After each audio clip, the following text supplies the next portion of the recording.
Welcome to Real Clear Politics for December 24th. It's Christmas Eve and we're off today, but we wanted to share with you some of our favorite segments from the previous year.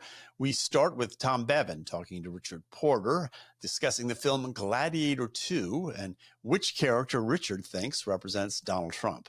After that, Carl talks to presidential historian Tevi Troy about Joe Biden's last months in office. And then I host two interviews that deal with the National Endowment for Democracy. It's an organization that is in the crosshairs of Elon Musk and Vivek Ramaswamy's Department of Government Efficiency. I talk first with Jim Pearson, who believes the NED should be eliminated, and then Bill Galston, who argues that it should continue. So as promised, here's Tom Bevan in conversation with Richard Porter. All right, so we had you on last week, and we were talking about an article that you wrote for Real Clear Politics about Doge and how Republicans should handle that. It was sort of a legal argument. This time you wrote something for us, and it's on the website. I urge everybody to go check it out. It's a little cultural criticism, a little movie review, Richard. It's a little change of pace for you, but give our listeners a sense. It's about the movie Gladiator 2. Right. And give our listeners and viewers a sense of what you made of that movie. Well, I have to say, I enjoyed the first Gladiator, so I was a little skeptical about going to see the sequel because it's so often the case that sequels just don't achieve the kind of magic that the first film had. You know, I think about the Star Wars is maybe an exception of that, but by and large, the first movie is the great one, and then they're sort of cashing in after that. But this was actually, I thought it was really quite good. It wasn't quite as good as the first Gladiator, but it was still quite as good. And what was really striking to me as I was sitting there listening to the movie was how much this was like a metaphor for the MAGA movement in the United States today.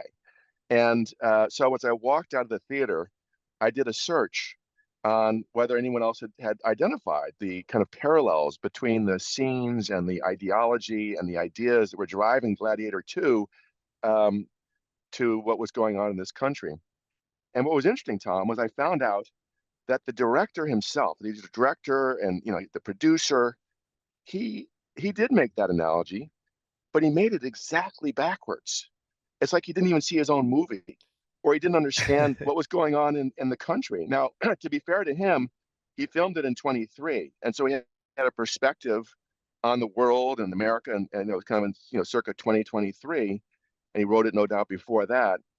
But he was interviewed in November after the election, after we'd seen how events played out in this country, and he still was comparing Trump to the wrong person in the movie. So I just thought that was fun, that somebody from Hollywood created this art, but he actually got it backwards. And how often do you see an artist who doesn't understand his own art? You know what I mean? Well, we did. First of all, we're talking about Ridley Scott, right? Yes. Who's the director, and we're talking about without giving away the movie. No plot spoilers here. Right. Denzel Washington's character, and but this. I mean, tell me why you think he had it backwards. I mean, what was it about Ridley Scott's analysis of the movie? And by the way, we have seen, what was it, a couple of years ago with Barbie? Barbie was supposed to be this movie that Greta Gerwig wrote and directed, and it was supposed to be this sort of feminist, manifesto, and turned out actually that a lot of people interpreted it more as a movie for about Ken and about men and masculinity in a positive way. So we have seen this happen a couple of times, but why do you think that Ridley Scott got his own character so wrong? Well, I mean, if you focus on the character and his personality, I mean, what the Denzel Washington, by the way, he was brilliant in this film. I think he really is the star, and he's getting some Oscar talk, out of this role. But he's a survivor, and he's someone who's achieving things, and he's someone who's outside the system in a way, but becomes part of the system. And so I can see there's sort of this element of that he's thinking about that character. But his role in the film is completely different. His role in the film is as an insider, as someone who basically is of the swamp, the Roman swamp, and so in that sense, and then also in terms of how he relates with other characters, and I don't want to go too far into the plot. Don't do it. Yeah, but so as he relates with other characters, it's so clear that it's really a Democratic operative is who he is, how he uses the government and all sorts of things, the play out, and that the Trumpian character is in fact the gladiator, the man who stands up to the system, who's outside the system and fights it to try to purify it, to remove the corruption. And when you think about his appointments and what he's doing, he's appointing people who have been targeted by the government, and who understand the government's moving away from its core functions. So the FBI has been turned into a political operation. And so Kash Patel, who understood this and identified their role in the Russia, a collusion hoax, he's being appointed to go to the agency that went after the Republicans to take the politics out of the FBI again, not to replace the politics, but to remove the politics. And so, and this is essentially, where the gladiator's head is, which is he's trying to refresh. And this is the same thing as the first movie. In this sense, there's an echo to the first one, which is the gladiator is trying to refresh the dream that's Rome. And of course, what the Trump movement is about is refreshing the dream that's America and making America great. And so the whole movement and the role that Trump plays within the movement is of someone who's trying to clean up something that's become corrupt and make it better again.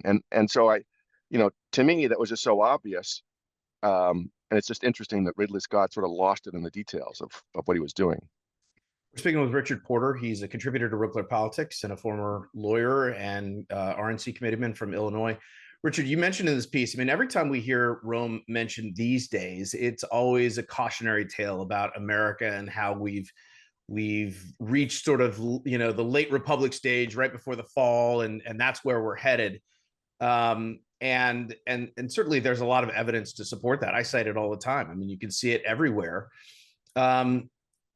Is that part of the narrative also? And as you mentioned, I'm just thinking of a piece that we ran on Real Clear Politics earlier this week from the American Mind. Adam Elwinger wrote about these sort of, Democrats want to move the country. They believe that, moving the country forward and progress is the change that they want and that they seek, and that Republicans are seeking, as you just kind of mentioned, right? They're seeking change, but to sort of, turn the clock back to a better time in America where things were, back to sort of traditional values or core values, first principles, however you want to put it. And those are the sort of two distinct views of the political parties. And when you put that in the context of America being sort of, late stage Rome, it makes a lot of sense. Yeah, I would say that our movement today is really more about refreshing first principles as opposed to moving back in time. It's still a very modern idea, but it's an idea that really trusts people to govern themselves. And it trusts people, ordinary citizens, to make choices. And a lot of what we saw through COVID and other elements, what kind of led to the corruption of the government today, was really the belief of Washington elites that they knew better and that it was appropriate to lie to the people because it was just good for them to do what they were being told. And so you had this sort of creeping elitism and embracing of narratives and lies that corrupted the principles that were animating American government. So I think in that sense, I think that's essentially the difference between where the parties are today is the Democratic Party, ironically, has become the elitist party. They look down on ordinary Americans. And the Republican Party is really the idealistic party. It's the party that still believes in that idea, that dream that is America, to put it in the gladiator terms. And that's ultimately what the MAGA movement is about. And you could see that, in Trump's interview with Kristen Welker this weekend, where he was talking about what revenge really means. And in this context, what revenge means is to make it great again, to remove the politics, to go back to first principles, to shake up the system, and to bring it back to the people. So I it's a beautiful thing, and I think it's a very moving thing. And so I just kind of, I encourage people to go see the movie for yourselves and see who you think is right. Do I have it right? Or does Ridley Scott have it right? The guy who directed the film. Right. Or does Richard Porter have the proper interpretation of the movie? Yeah, I'm just telling you. Tell me if I'm wrong.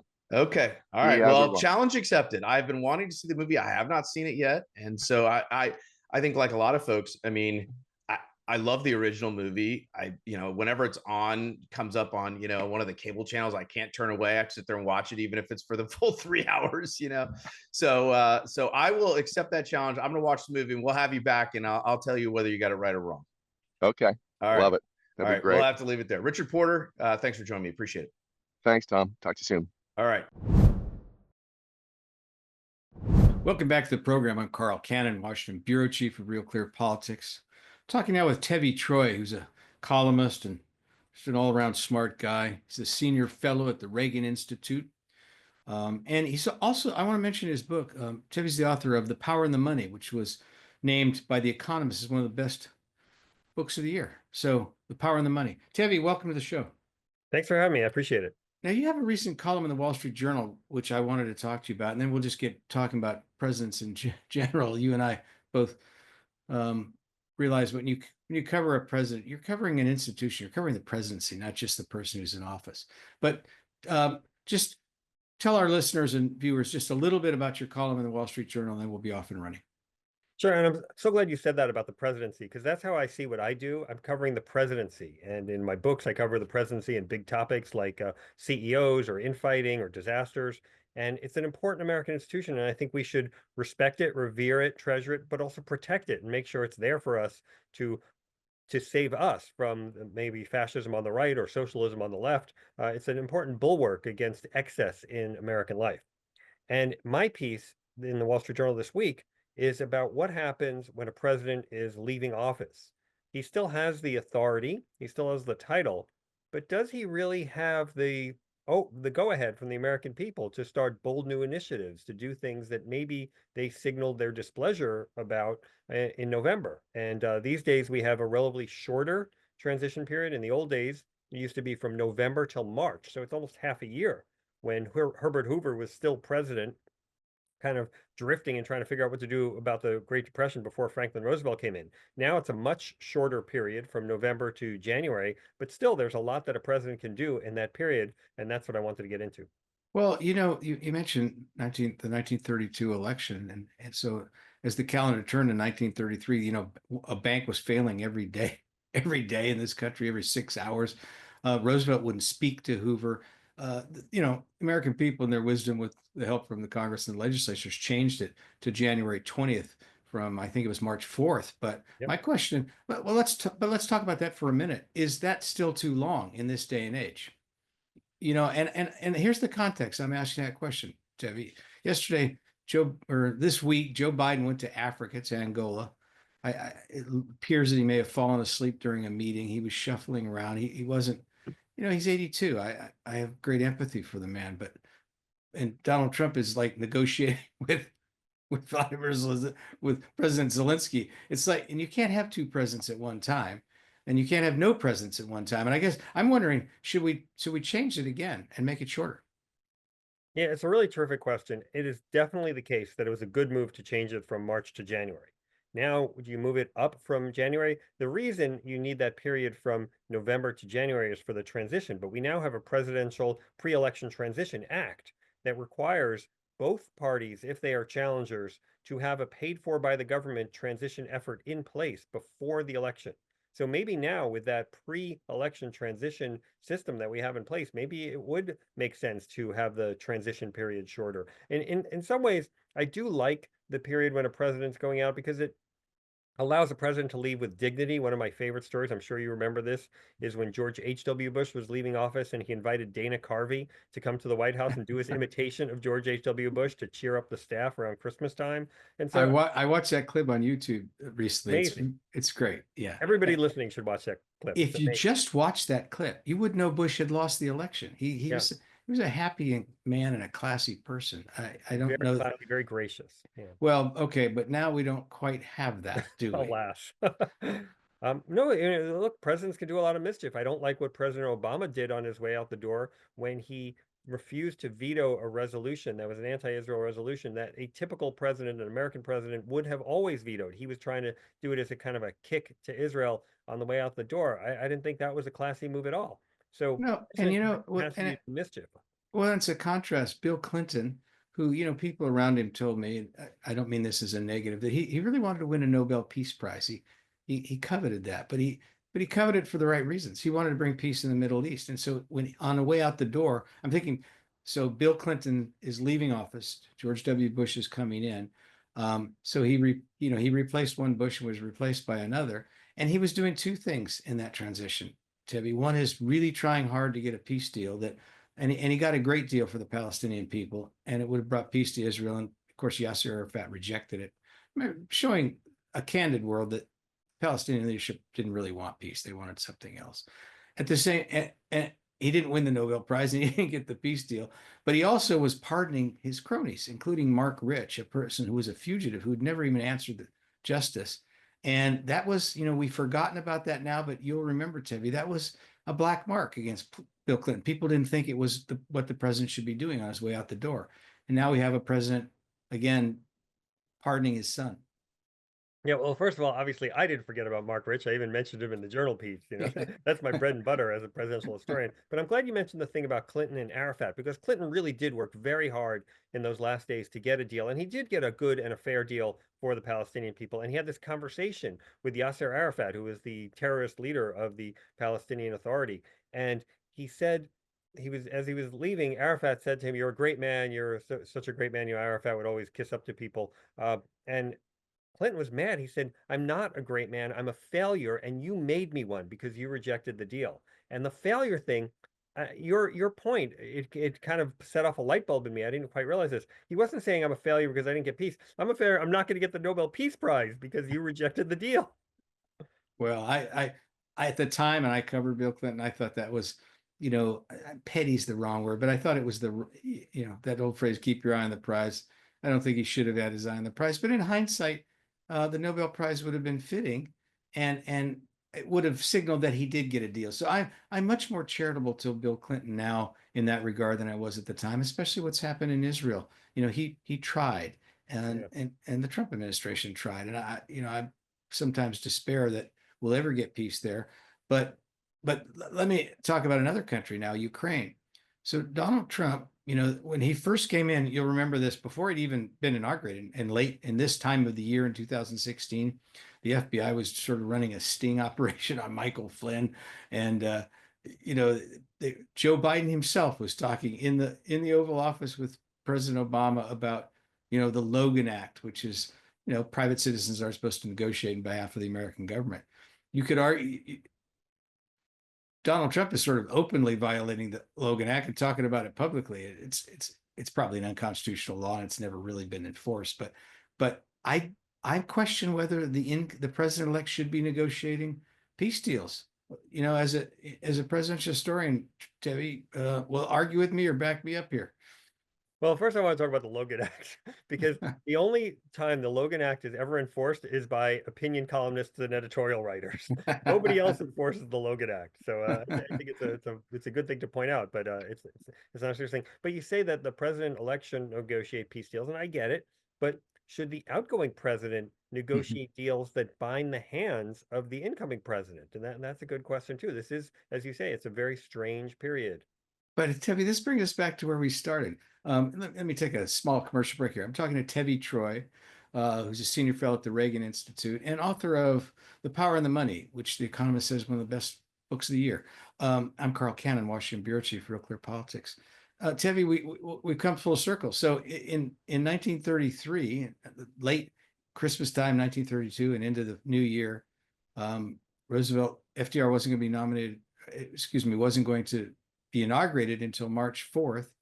And you had this time where the banks were failing, the economy was reeling, people look help. And Roosevelt didn't want to be tainted with Hoover, who was unpopular. He wouldn't speak to him. It was one of the worst transitions. And when you're talking about peace deals being negotiated by an outgoing president, that's not cool. By an incoming president, that's not good either. The obvious solution seems to be, and I don't mean to, diminish the sainted Franklin Roosevelt, but you think they could work together. There's nothing between them now electoral. The election's been held. It's over.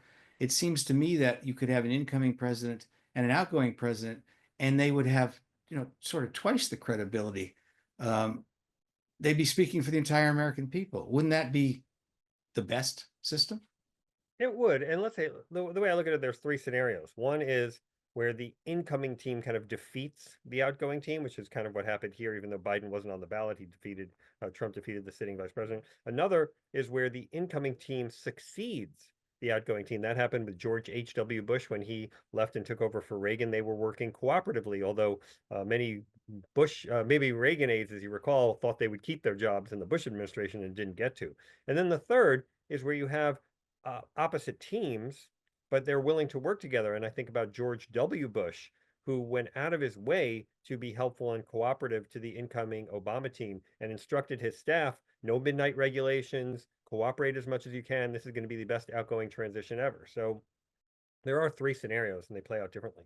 Wait, George W. Bush looks a little better every year, doesn't he? He sure does, every minute. Well, so okay. Clinton, I got to say, I told Mac McLarty this, who was Clinton's first chief of staff. I said, Mac, in every one of my books, Bill Clinton came out better at the end than I thought he was going to be when I started writing them. Well, yeah. Now, my father and I wrote a book called Reagan's Disciple. My father, Lou Cannon, was the preeminent Reagan historian. A legend. Despite what Max Boots thinks, I think he's still the preeminent Reagan historian. And we wrote a book called Reagan's Disciple. And Reagan came out better in the book than the guy was covering, George W. Bush. But when people go to vote for presidents, they're judging by the people who came before them. But when presidential scholars evaluate presidents, we also we put into the mix who came after them. And so George W. Bush, he didn't do as good for the Republican Party as Reagan did. He left his job approvals was not very high. It was below 40%.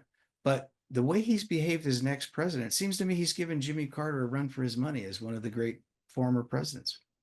I would say he's better as an ex-president than Jimmy Carter. I know the cliche on Carter was bad president, great ex-president. I don't think he was such a great ex-president. If you ask the successors, all of them, Democrat and Republican, were frustrated by Carter and his violations of the Logan Act. He's always meddling in foreign policy in ways that are not necessarily helpful to the sitting presidents. And again, both Democratic and Republican presidents have been frustrated by him.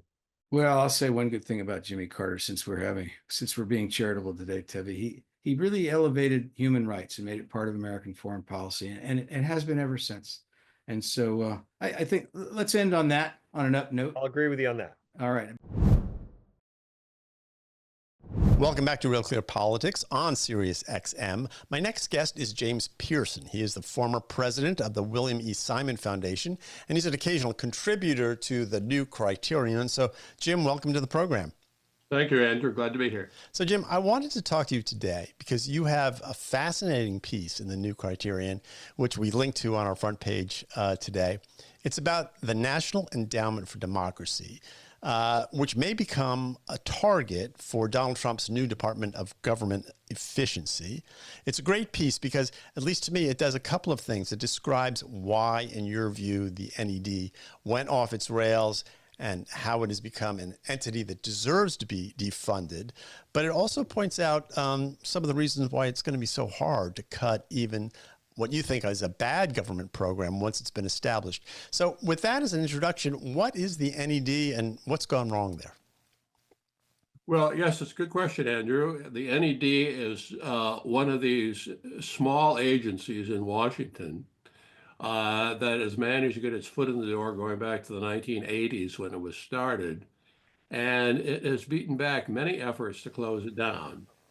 Like many operations, it's very hard to close anything in Washington for all the reasons we know.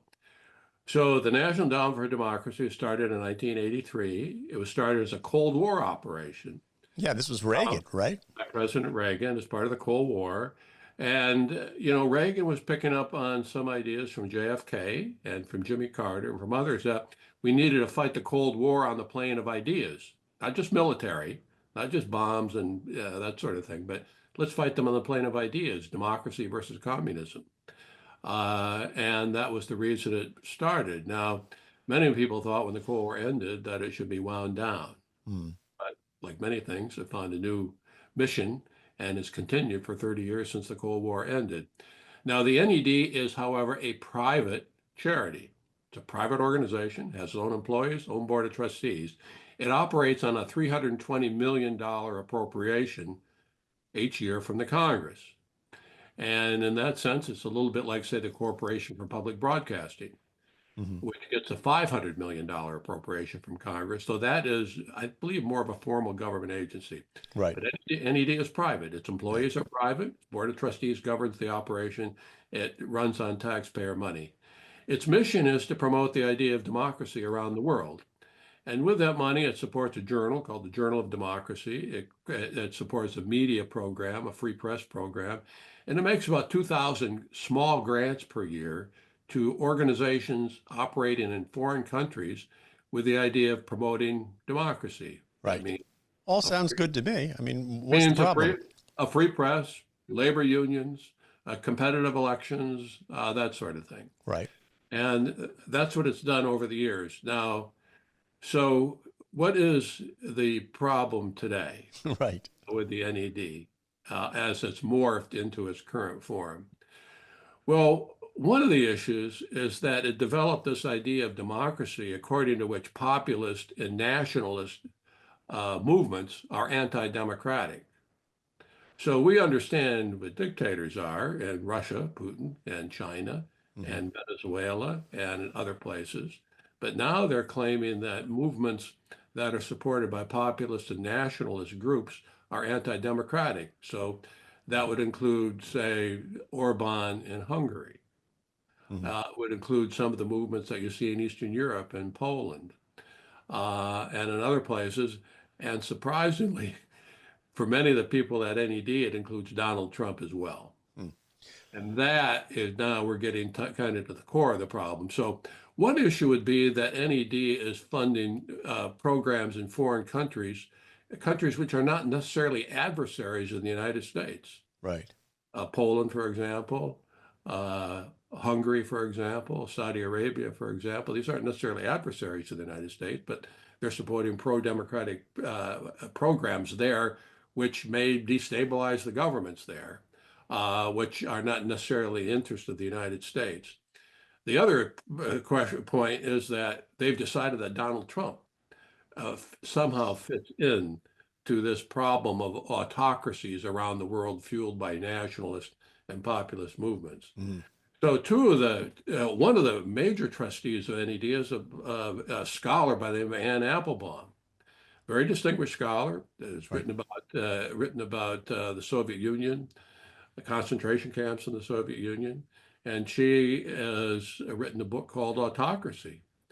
And it's an interesting book, a brief book, but basically she says that the autocrats are on the world, from Putin to Maduro in Venezuela, Chairman Xi, they're all getting together to form their own alliance in opposition to the United States, and they're trying to overthrow governments around the world.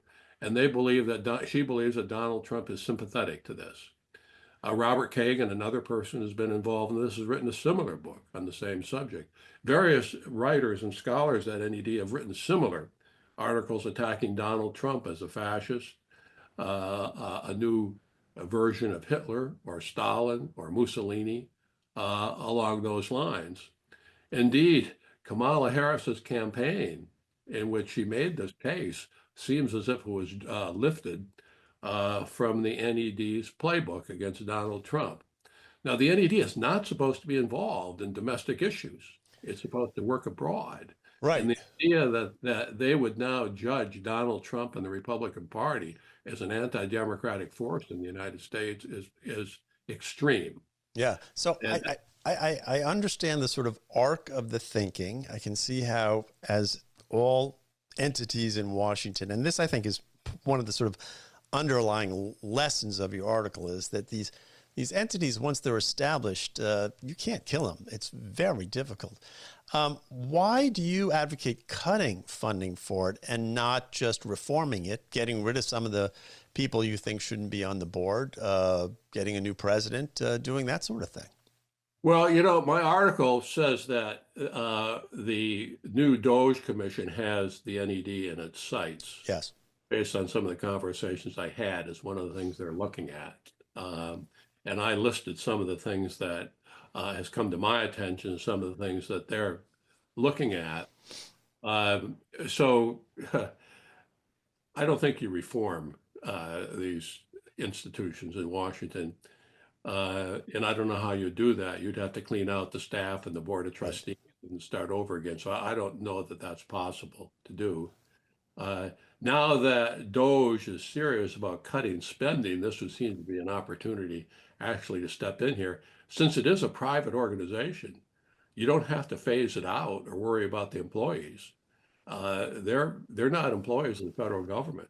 You can just cut off the appropriation and you can tell NED to raise its funds from Bill Gates or George Soros or whomever. Right. You just basically privatize it. It's no longer a Yeah, quango, as they call they can it. continue on their mission, just not with taxpayer dollars. Right. One other very important thing is that they've now decided, like a lot of people in America, which is that surprisingly and ironical in view of their mission, is that free speech and free debate on the internet and social platforms is a danger to democracy.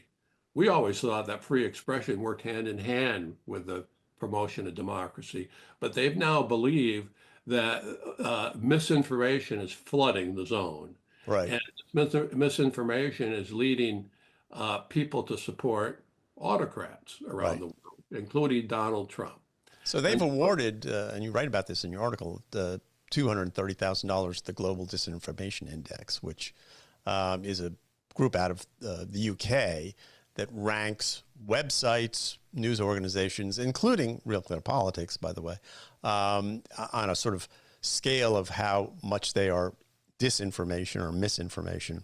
And that is taking something that, you know, was, again, something designed that was for overseas, and it has domestic implications for it. So they've sort of jumped the border on that one, at least. Yes, well, as you say, RealClearPolitics is on this list. Mm-hmm. And so is the Federalist, and so is the American Spectator, and so is the Washington Examiner, where this article first appeared, and several other conservative publications. And as a consequence of being on this blacklist, Real Clear and others have lost advertising revenues. Right. I've spoken to some of these people. This has created a real hardship for them because corporations look at this list and they say, well, we can't advertise with these people. And therefore, they've taken a hit. So they have joined the misinformation campaign or disinformation campaign that's going on in America and somewhat around the world, which I see, maybe others do as well, as a threat to democracy. Yeah. Thomas Jefferson said the answer to a bad argument is a better argument. Right. The answer to error is to point out the truth, not to shut down voices that disagree with you. Mm-hmm. Mm-hmm. Now, in NED's defense, they have canceled that grant. They're no longer supporting that, but a lot of damage has been done in the meantime. And a committee in the Congress, the House Judiciary Committee, has written a report on this, which I cite in my article, where the committee says that the federal government has been laundering its censorship activities through grants to private organizations like this one. And you know, they've asked the NED, why are you involved in this? And they've somewhat been apologetic and have dropped that grant. But it is consistent with some of the other things they've been doing. Yeah. Well, Jim, we're going to have to leave it there. I've been talking to Jim Pearson. It's a fascinating article in the New Criterion. You can find it on Real Clear Politics as well. It's about the National Endowment for Democracy. And Jim, we're going to check back with you on this story and see how it unfolds, because, as I said, it's really a story of how things are hard to kill in Washington, D.C., especially, we didn't even get into this, I want to get into it next time, when the media is involved. Welcome back to Real Clear Politics on SiriusXM. My next guest is William Galston. He's a columnist for the Wall Street Journal and a senior fellow at the Brookings Institution. So, Bill, welcome to the program. Great to be here. Bill, so I wanted to have you on today to talk about your piece in the Journal earlier this week defending the National Endowment for Democracy, in part because last week we interviewed someone who has emerged as a major critic of NED, as it's called, and that's Jim Pearson. Apparently, NED is in the crosshairs of Trump's Department of Government Efficiency, but you think it deserves to live on. What's the argument for continuing NED funding? It's very simple. No organization on earth has done more to promote and defend freedom over the past 4 decades than the National Endowment for Democracy. And just to get one, bad argument out of the way quickly, NED was not founded simply as an anti-Soviet or anti-communist entity. It is a pro-freedom entity, and the threats to freedom did not end when the Soviet Union went away. So, as you say, it was founded, I guess, in about 1983, correct? It was sort of a Reagan-era initiative and was really regarded at the time as sort of an important step in fighting communism through ideas. But when we talk about promoting democracy, that's a little different. What's the difference in your mind between fighting communism with ideas and promoting freedom with ideas? Well, promoting freedom was the National Endowment for Democracy's way of opposing communism on the terrain of ideas, but not only that, putting money in the form of small grants in the hands of people who shared this passion for democracy in countries around the world, including countries that were only partially democratic or ruled by autocrats and dictators. So the strategy was to empower the ideas that NED was founded to promote. And it has been, I'm not a neutral here. I served on NED's board for 9 years, and I made that very clear when I wrote my Wall Street Journal piece. But I was involved in reviewing thousands and thousands of grants on an annual basis. And you can't take a fair-minded look at what NED was doing without being impressed by the breadth of their effort, the integrity of the grant-making process, and the quality of the results. And you can in a portfolio that big, you can always pick out a few bad apples, but they did not spoil the barrel. So talking about bad apples, I mean, they've gotten a lot of criticism for that funding. They gave $230,000 to the Global Disinformation Index. It's a British nonprofit.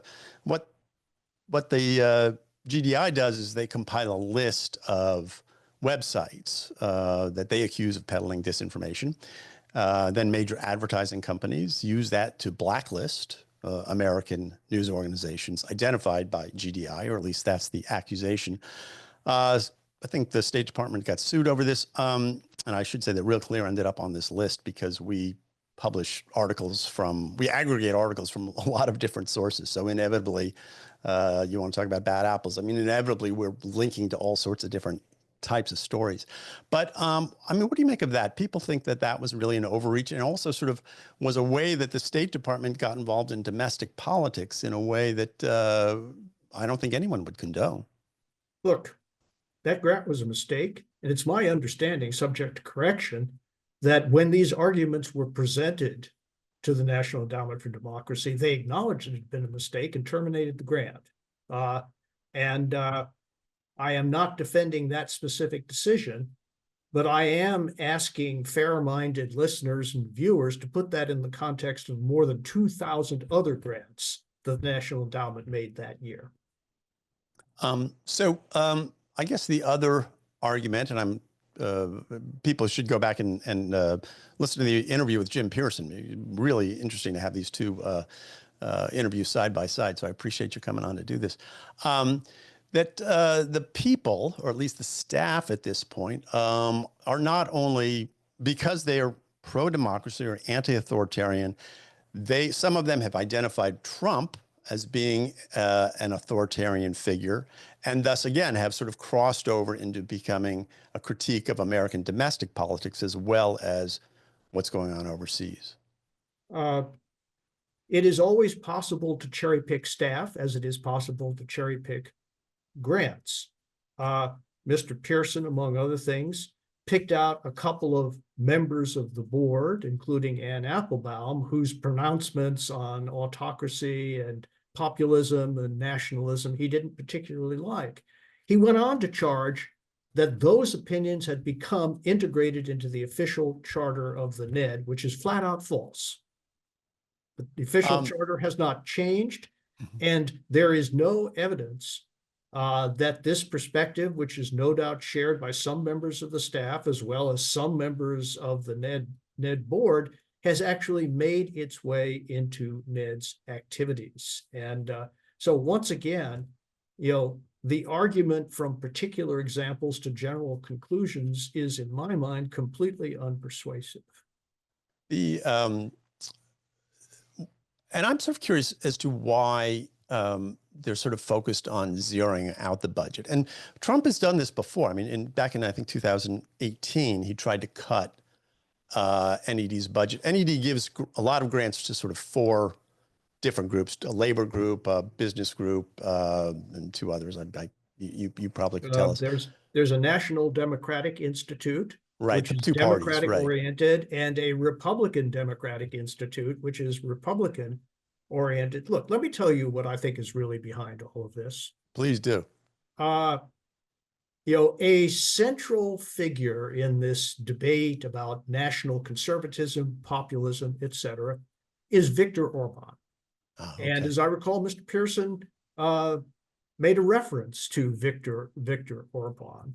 So, as tell our viewers who Viktor Orban is. Viktor really Orban is the Prime Minister of Hungary, and he has sponsored and carried out a program of what he calls illiberal democracy. In the phrase liberal democracy, the liberal doesn't refer to the antonym of conservative. It refers to a body of institutions and guarantees for individuals, for minority groups, for people who want to peacefully assemble to petition their government for redress of their grievances, etc. All of the guarantees that are included in the Bill of Rights, as well as in our basic constitutional architecture, to prevent tyranny coming from any source, including the tyranny of the majority. Viktor Orban rejects that. He thinks it's just fine for the government of Hungary to own outright or through intermediaries 90% of Hungary's media. He thinks it's just fine to reduce the independence of the judiciary. He thinks it's just fine to send into exile an entire university whose orientation he did not like, et cetera, et cetera, et cetera. And the populist nationalist movement thinks that Budapest is the new Rome and Viktor Orban is its pope. And fair-minded observers like Freedom House have documented the damage that Viktor Orban has done to both freedom and democracy since he's become the unchallenged leader of Hungary. And nationalists and populists reject that critique, even though it's factual. Well, so in your view, then, this really comes down to sort of a foreign policy difference over how to treat Hungary. But Hungary is, what the grammarians call a synecdoche. That is, it stands for a way of thinking about democracy that is hostile to the restraints on the power of the majority that liberal democracy believes is fundamental. I take Viktor Orban at his word. He is an illiberal Democrat. He believes in majorities, largely because he gets them so regularly. He does not believe in restraints on his majority.